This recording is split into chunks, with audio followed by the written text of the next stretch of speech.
Hi everyone, think of this. You're at home alone and it's midnight. You hear commotion outside in the street and noises. Then all of a sudden glass shatters. You hear a voice get closer to you as well as footsteps. What do? Then think of this scenario. You're in school, it's a normal school day. You're listening to your teacher lecture while you take notes over the topic she's discussing. Then all of a sudden, out of nowhere, over the intercom, you hear that there is a lockdown, the school is in lockdown, and that there is an active shooter on campus. These are two different scenarios which usually represent the two sides of the gun control debate. But today I'm here to inform you about gun control. Over the time of researching this project, I became more informed on gun control as I've always been a gun owner, and so this highlighted some of the topics and some of the information that I already knew and furthered it. The three main points that I'm going to go over with you is 1, the history of gun control, 2, the pros and advantages of gun control, and 3, the cons and disadvantages of gun control. In order to understand gun control fully, we must go back in history and realize where it came from and then how it got to where we are today. So to do this, we can look at a book by Saul Cornell entitled A Well-Regulated Militia, the Founding Fathers and the Origin of Gun Control. We go back to the year of 1768. The 13 colonies were trying to get independence from Great Britain, and they had formed a militia. And by doing so, the militia was formed to take care of, maintain public order, and to also protect the colonies from external threats. The royal governor over in Great Britain did not like this and did not like the rebellious attitude of the 13 colonies. Therefore, he declared that the civilians should be disarmed and that there should be martial law declared on the 13 colonies, basically disarming all the citizens again. And so a few years later, we had the Revolutionary War, which we all know how that ended. Next, we move on to an article by Gale in Context that is titled Gun Control. It takes us back to the date of December 15th, 1791. On this day, the Second Amendment of the Constitution was ratified, giving U.S. citizens the right to keep and bear arms. The next piece of gun control legislation comes in 1934 with what was called the National Firearms Act. Now, this act put a required registration on certain weapons, imposed taxes on weapon sales, and prohibited the sale of high-risk firearms to civilians, which more commonly were machine guns at the time. Then we move on to 1968, during the assassination of Dr. Martin Luther King Jr. The Gun Control Act came about, and this prohibited felons from buying firearms, the sale of firearms to felons.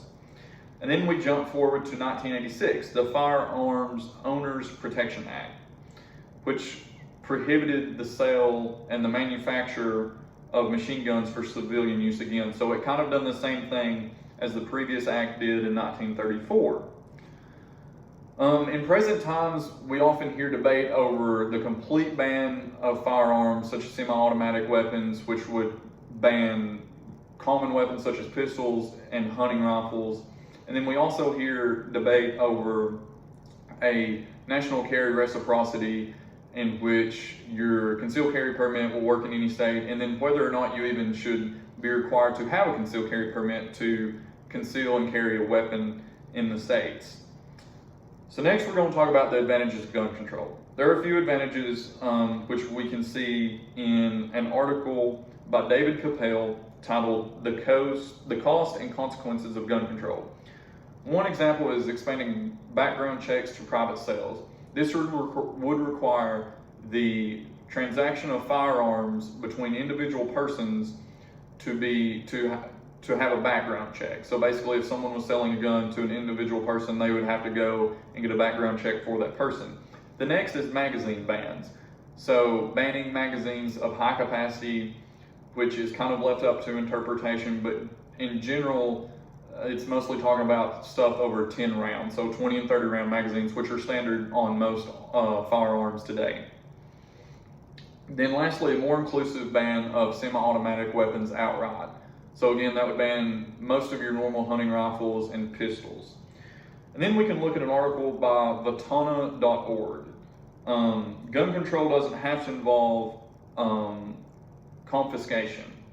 So it could involve things such as training or licensing in order to carry a firearm, which would be a really good idea. So it doesn't have to be a complete extreme of confiscation or a complete free-for-all that everybody has guns. There is middle ground.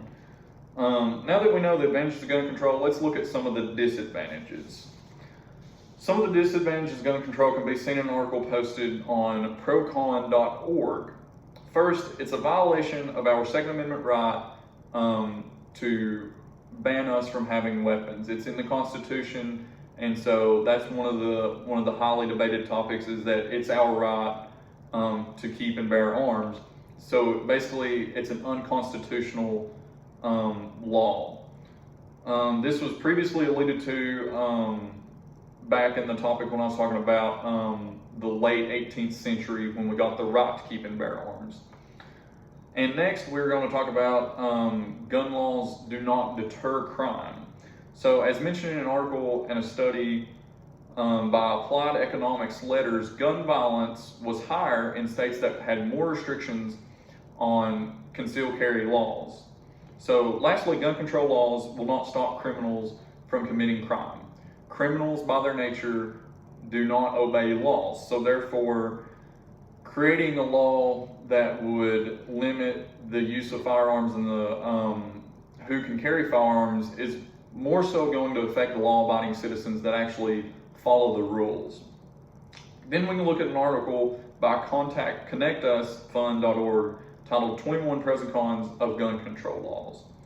This article discusses a current disadvantage of gun control regarding gun shows.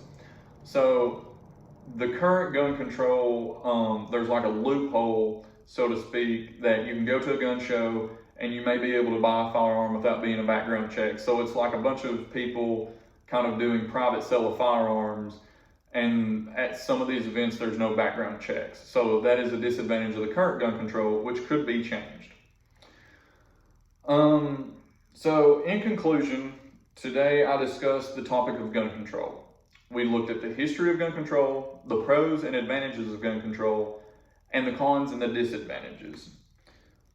In present times, we can see gun violence all around us, and it's almost become a norm in the United States, which is a sad thought to have. Gun control is the solution to the problem. Both sides must find middle ground regarding the topic. So both sides of the debate are going to have to find middle ground, no matter what that is, in order to keep society healthy and keep us strong as a nation. Thank you.